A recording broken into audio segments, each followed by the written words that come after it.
We're previewing the Boston Celtics season. Can they get it together in time to overcome what might be a tough start? Best and worst case scenarios. And we make predictions right now on the Locked On Celtics podcast.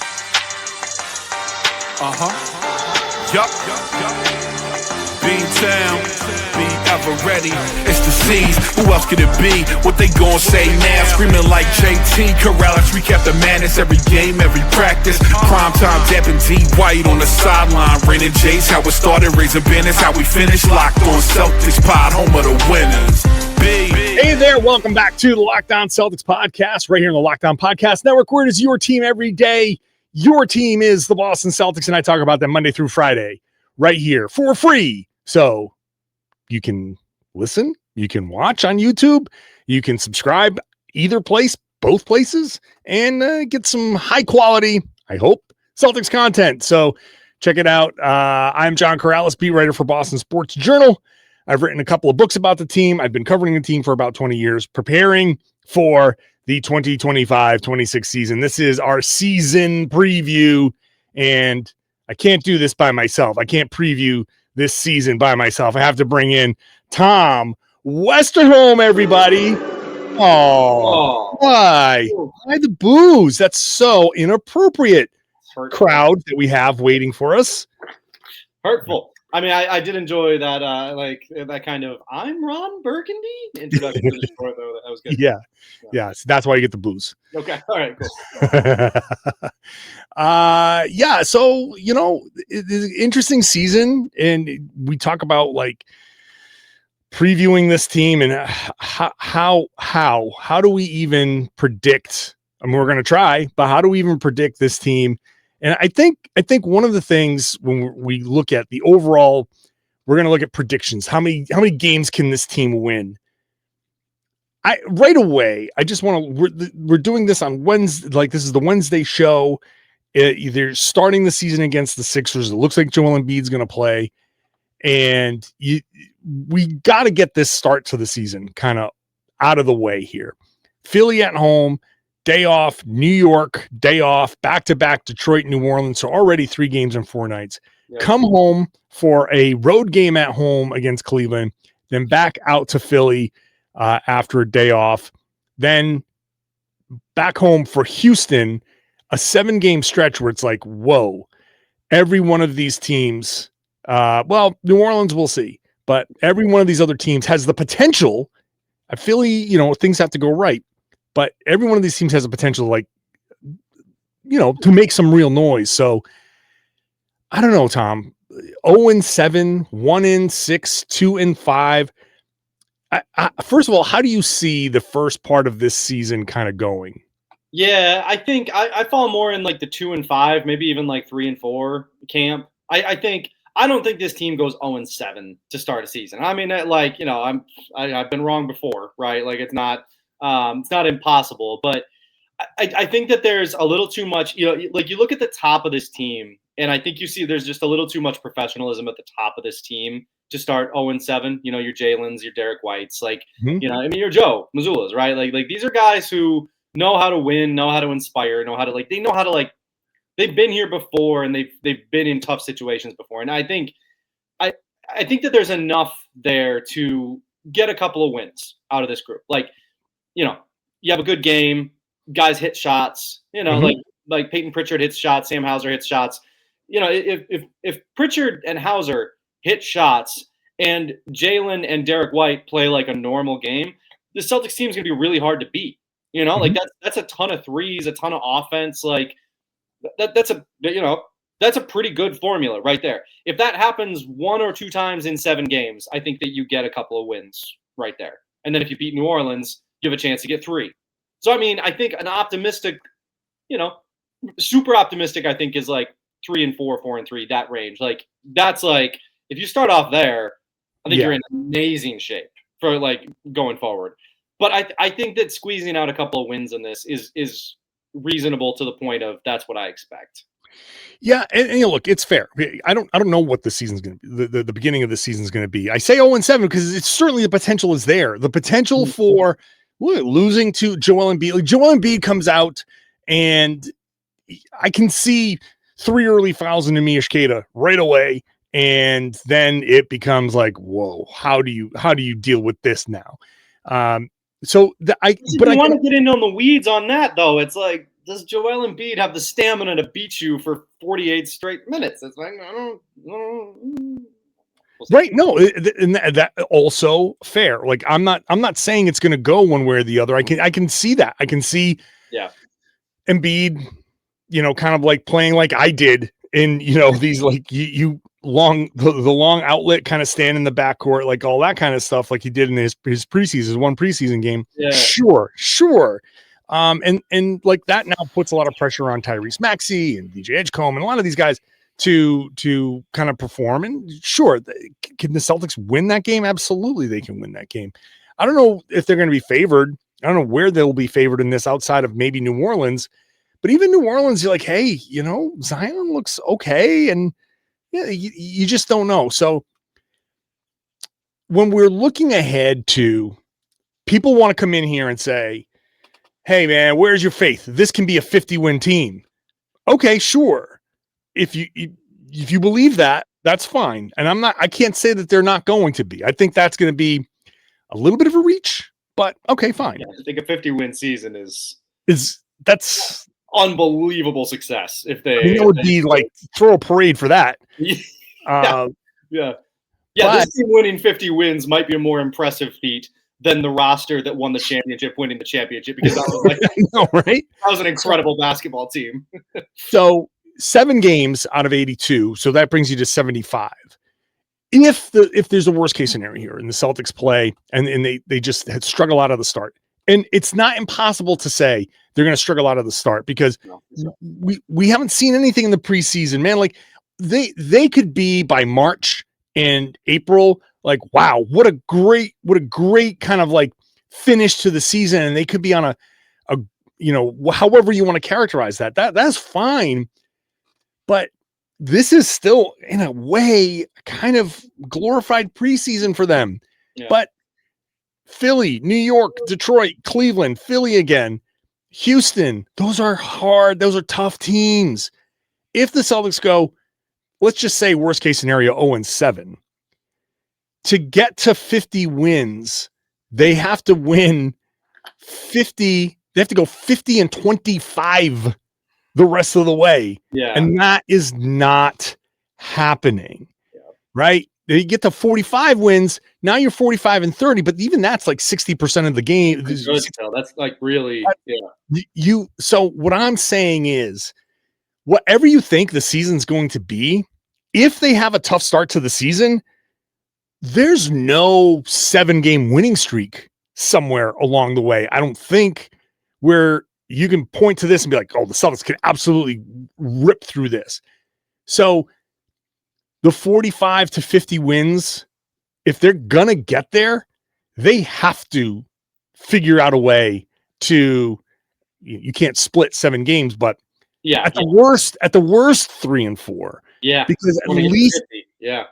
You're not going to get to 50. You're not, if you go worse than 3-4 to start the season, you're just not getting to 50 wins. And I don't care how optimistic, how much faith you get. This team is not built to go 50-25 over any stretch of the season. They're just not. So they're not. The beginning of the season could wipe out a lot of predictions that people are going to have, right? Whatever the most optimistic people are, if there's a tough start to this season and it's 0-7, 1-6, 2-5, if that ends up how it is, I think people have to go, okay, we're going to have to revise this down, because we haven't even taken into account the potential for any missed games and we don't even know if Jaylen's playing on opening night. Yeah. So, right. You know what I mean? Yeah. Like, Joe has said twice he's done everything. Jaylen spoke to us on Monday and we asked him, so are you going to be ready to go? And he's like, we'll see. So if Jaylen Brown's giving you the we'll see, he's not, there was no absolutely, there was no, I'm going to do everything I can. He's just, we'll see day to day, okay. Yeah. So if Jaylen's already missing a game, or limited, look, we got to be real about this. So I don't know. I don't know. Maybe they pick up one of these Philly games. Maybe they pick up that New Orleans game. They're going to have to beat Detroit. They got to be Detroit. That's so key to this start. Yep. That's, I think, right away. That's like the most important game of the early season. It's so funny, man. You got like circle that one and be like, this, like out of the first 7, that's such a pivotal game. Yeah. It would be funny if they beat the Knicks though, after Tibbs was in practice. Oh my God. That would be so hilarious, because all the questions would be like, hey, did Tibbs tell you how to beat these guys? Also, and also like last year during the regular season, they just pieced the Knicks every single time. Like it would be it would just be very funny if they beat the Knicks. It would be. Detroit is the big one. But it's not out of the question. It's not.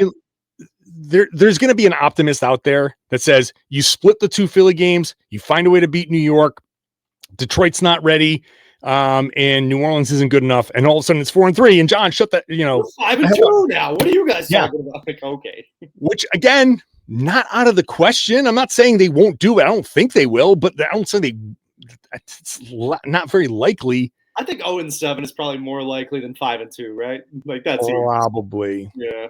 Probably. But I don't know. We'll see. Like, this is the beginning of this season is actually going to tell us so much, and it's going to inform, we're going to come out of October. Like, we're going to end Halloween with like, a candy high and a much better idea of what this Celtics team is going to be. We'll have a lot of answers. I'll talk about it after break. We'll have a lot of answers too. What? We'll see when we come back. Tommy T's over here. Today's show is brought to you by Prize Picks. You go ahead and make some good decisions on Prize Picks, because all they want you to do is pick more or less on a projection. So if you're a good decision maker and you're a good prognosticator, you can have some fun on Prize Picks, because you get something like Drake May's touchdown passes, and you set that at 2.5, and you go more or less, and have some fun with that. You can do it with basketball, more or less than 4 3-pointers for Sam Hauser. Whatever it is, you just pick more or less on Prize Picks, and if you pick enough, you can win yourself a little bit of cash. So super quick, you can make your lineup in under a minute. You can do the new stacks that they have on Prize Picks, which if you want to ride with a player, you select like passing yards, rushing yards, touchdowns, all in one lineup. And it's fun to follow other players on the app, copy their lineups with one click, and they have an injury reboot feature. So if somebody leaves early, you can they won't count against you. There's a special max discount promotion live on the board right now for the Golden State Warriors versus the Los Angeles Lakers game, which this podcast on YouTube will post before then. Steph Curry is discounted to only needing more than a half point to win. So if you think he's going to hit one bucket, you can go ahead and pick that. Mix and match players from football, basketball, and baseball to build your dream lineup today. Download the Prize Picks app and use the code LOCKEDONNBA to get $50 in lineups after you play your first $5 lineup. That's code LOCKEDONNBA for $50 in lineups after your first $5 lineup. Prize Picks. It's good to be right. Today's show is also brought to you by Built. You pay rent. If you are a rent payer, then you can get something out of it. You can get rewards. Built is changing the game by turning your rent payment into real rewards you can actually use. When you pay rent through Built, you earn flexible rewards that can be redeemed toward hundreds of hotels and airlines, a future rent payment, your next Lyft ride, and more. Plus, Built, not just about rent, it's about rewarding you around your entire neighborhood. So whether you're grabbing food at your local restaurant or heading to the gym, you can still earn rewards. These rewards have your rent working for you. Built has made everyday life feel more rewarding, from your neighborhood to your travel plans. Turn your rent into rewards and start earning points around the neighborhood by going to joinbuilt.com/LockedOnNBA. That's join, JOIN, built, BILT.com/LockedOnNBA. Make sure you use that link so they know we sent you. Thanks for making Locked On Celtics your first listen every day. Locked On NBA Game Night. Make that next, because we're recording this before opening night in the NBA. So after I post this podcast on YouTube and later on the audio channels, I will be watching opening night, 2 games, talking about them with Jake Madison on Locked On NBA Game Night. So go check that out wherever you found this podcast. All right, Tom, you started to say something and stopped. I mean, master of the podcast tease. Continue your thought, please. Yeah, no, I was just going to say the other thing that's kind of interesting about what the beginning of the season could tell us, after these first 7 games, I think we'll start to have an idea of things like, hey, do you want to hang on to Anfernee Simons? Is this guy part of, how does he fit with the other pieces on your team? Is this a guy who, fits nicely with Jaylen, who's a good, can play well with Derrick? Like, once you start to get a sense of how Simons fits on your team, you can start to have a sense of like, how will Simons fit on your team when Tatum comes back? So I think that's kind of another piece of this that it's honestly really helpful for the Celtics, that it's like, hey, there's this really kind of expensive part of your roster that you need, like, who's talented, very talented, and you need to have some answers about what you want to do with him. You get some of those answers just fire tested for you in the first 7 games of like, how does this guy fit with the rest of your team? Yeah, no, that's a big one, right? You need to know, and that's what this season is mostly about, is finding those answers. Who fits? Where do you find the cohesion in this roster?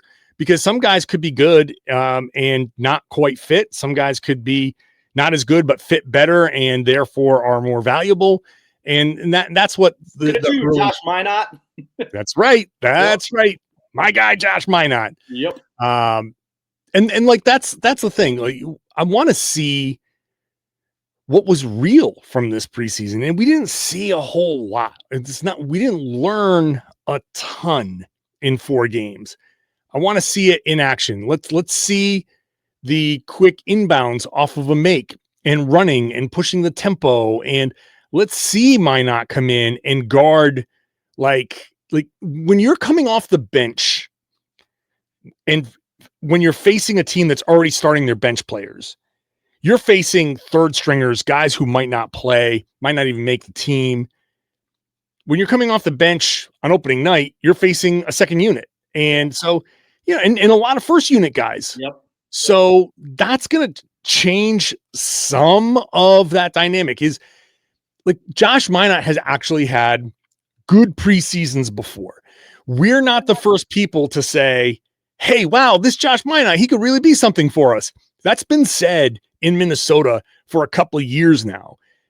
So why would we just say, why would we just expect that to translate when the history has shown us it might not? Like, so part of this is confirmation of some of the information that we have seen. And that can't stress how important that is right now, because you come out of the summer in preseason with opinions, and then reality smacks you in the face. So possibly 7 times in a row. Yes. Yeah. Look, man, I hope it's not, but we've talked, like I've talked to Sean Grandy a couple of times, and, he's tweeted this out. It's like, the Celtics have not lost 5 games in a row in, I forget how long it is, but it's been a very long time. The beginning of this season is a real chance for them to lose those 5 games in a row again. Yeah.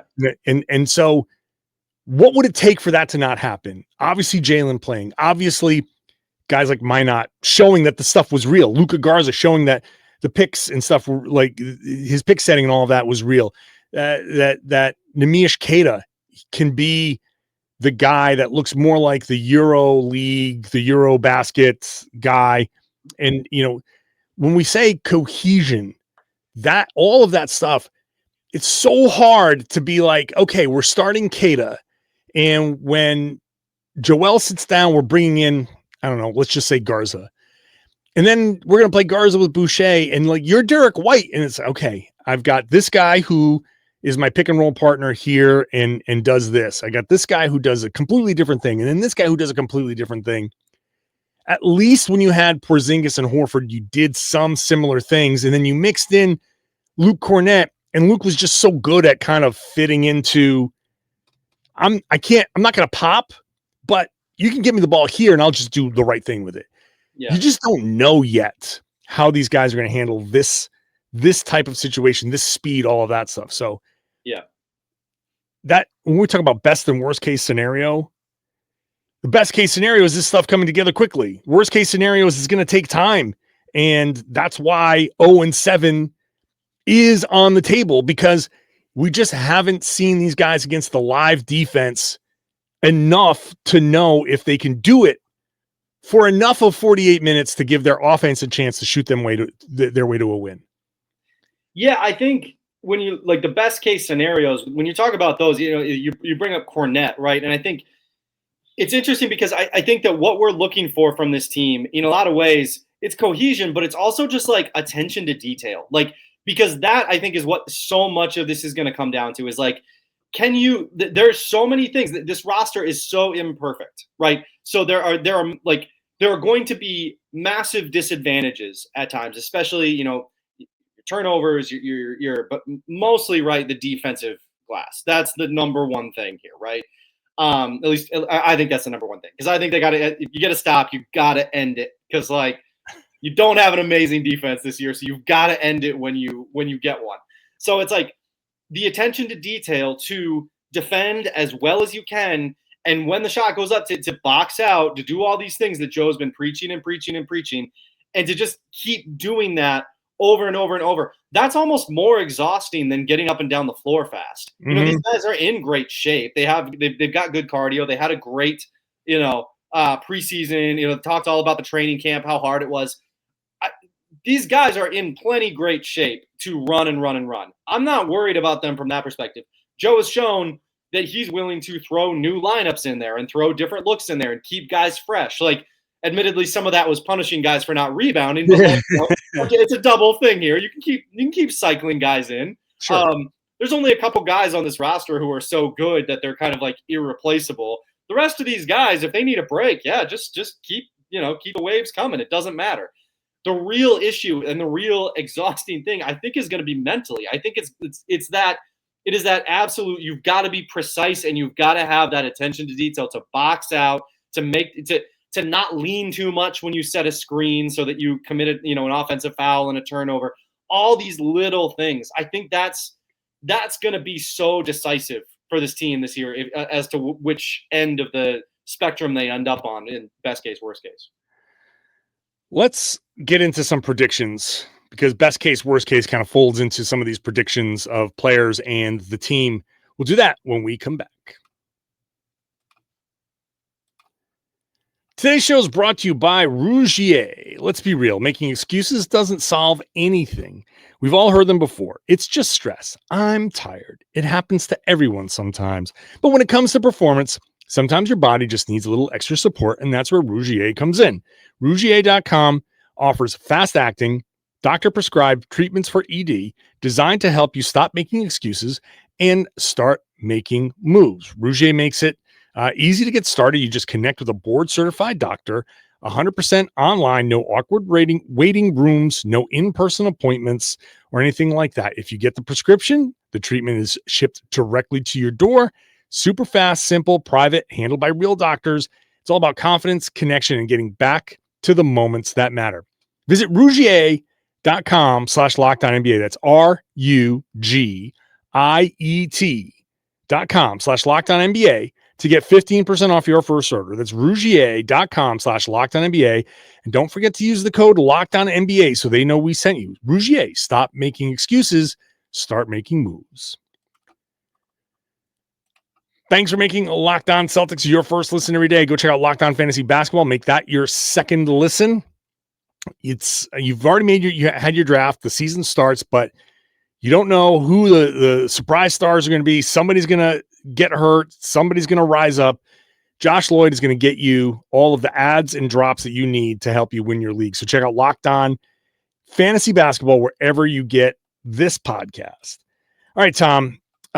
Predictions for this team. Let's just look at how many of these guys you think end up as potential all-stars. My guess is they only get one, and they only get Jaylen. Yeah. Do you think like Derrick and Payton have the types of seasons where Celtics fans would be like, we should be getting threed, we're getting screwed?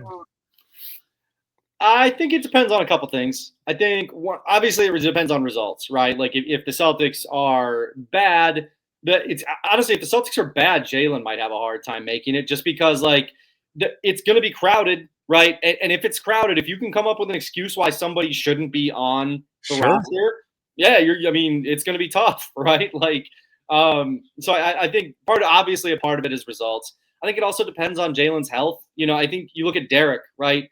If the Celtics are like okay, and Jaylen, you know, has been kind of in and out of the roster, that leaves, you know, that leaves it open for Derrick, right? Like, I think there's plenty of people out there who would love to put Derrick White on an all-star team.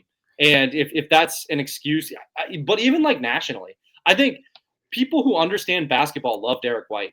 You know? Like, and there's a lot of people who really love basketball who vote on these things. I think those people would love the excuse to put Derrick White on an all-star team. And like, you know, no arguments here, obviously. So, I think the idea that Payton would be on it, I like it because I think that he's going to score a lot. And I think it'd be fun to have like a season where it's like, should Payton Pritchard be an all-star? But I find it unlikely just because like there's no way that the Celtics team wins enough games to deserve 3 all-stars. No, not at all. Yeah.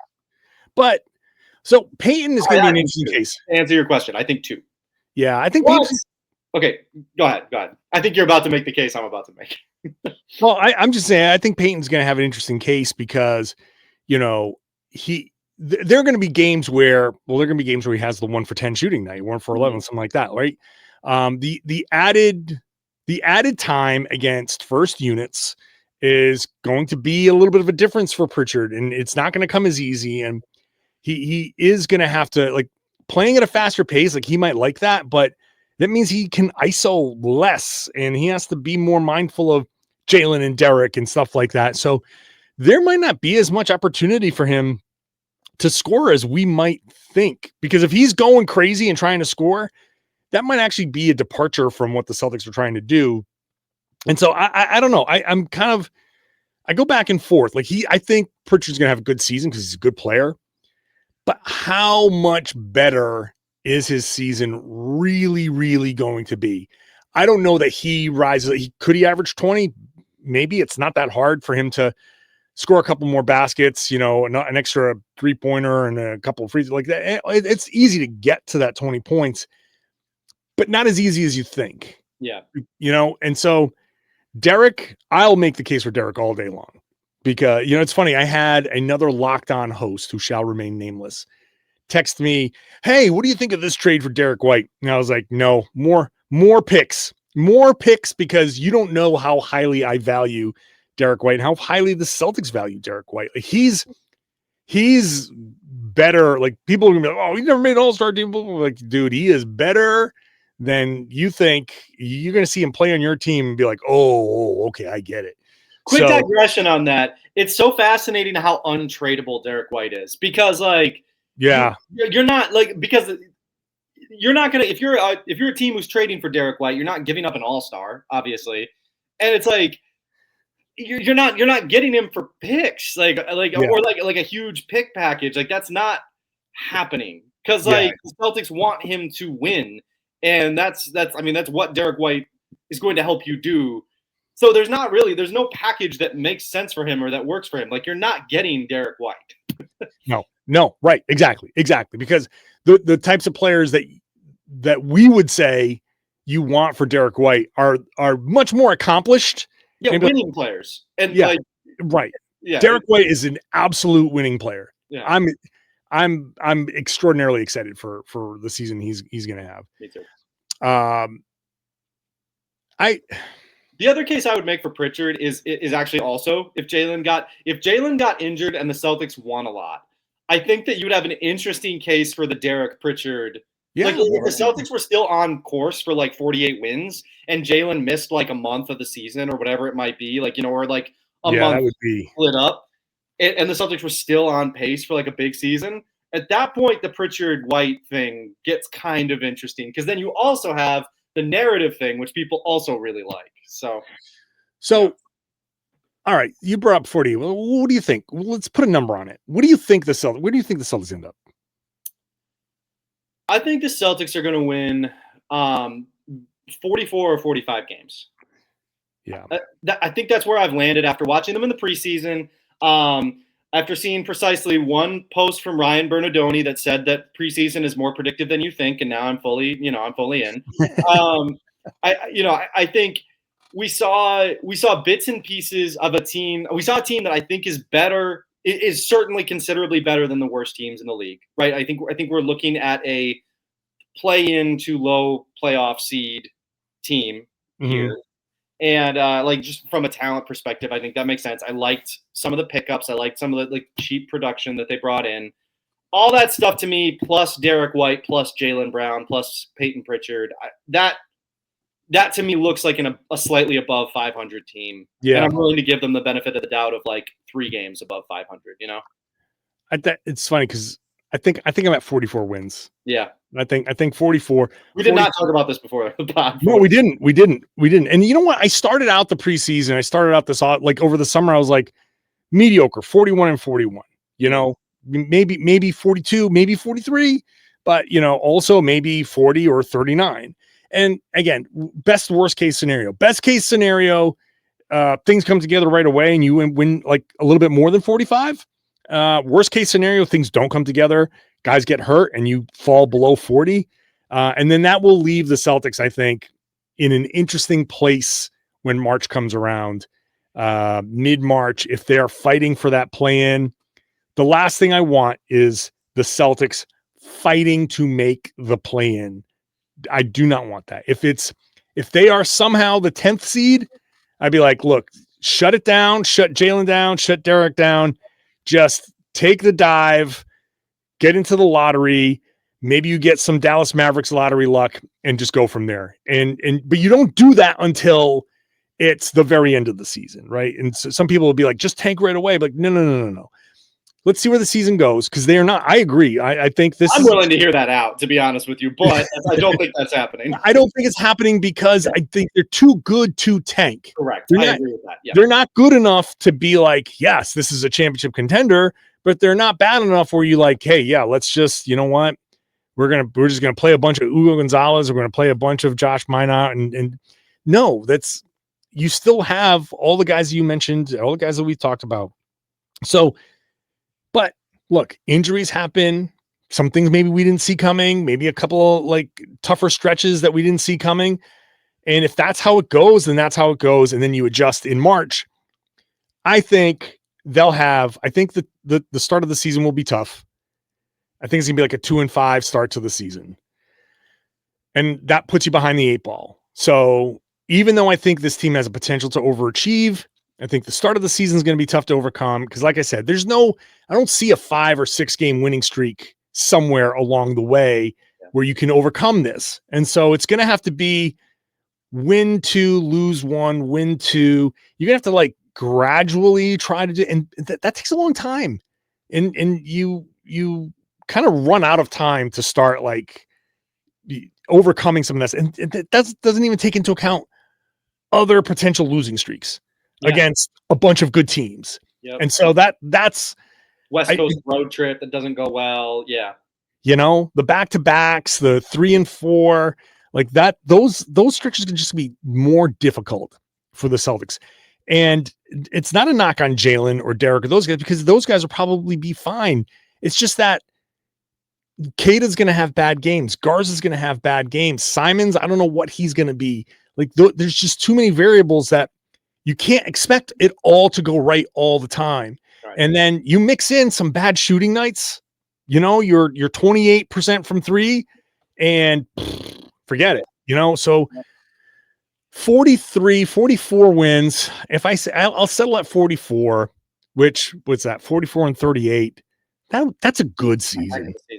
That's a good season for these guys. Having lost, they lost. That's a great season for a team that lost its best player to an Achilles injury and then had 3 of its other best players depart. That's really hard to overcome. If you win 44 games, honestly, I just talked myself out of it. So I'm going to go back to 45. I talked myself out of 45 just now. Now I think 44 is a little too optimistic, but I'm going to stick with it.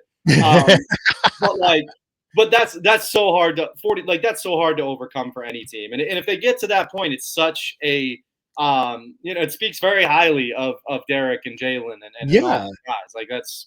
That's a big accomplishment if they pull that off. Carrying a heavy load. Yeah. Look, I think 44 wins, a winning season, above 500 season for a team that lost everything that they lost. And we'll see what happens if Jayson comes back. And I don't expect him to make like a material difference. That's not why I'm expecting him to come back, but that could end up hurting the team wins wise. It could slow things down and they lose a few games just because he's knocking off the rust. Like, I don't know which way that would go either. So 44 win team that, hey, maybe they're playing their best basketball in March and April, and that could be a tough out. Maybe they're a 6 seed that, the 3 seed is like, oh crap, we don't want to play these guys. Right. And maybe that's a Detroit or an Orlando or something like that.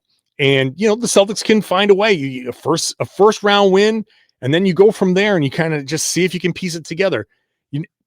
We don't know about mid-season trades. We still don't know any of that stuff yet. So if I see 44 wins at the end of the season, I'm just going to be like, you know what? Great job, guys, to be 3 games above 500, considering everything. I would take that as a win, and anything above that, just even better. Yeah. So I agree. That's where we're settling. All right.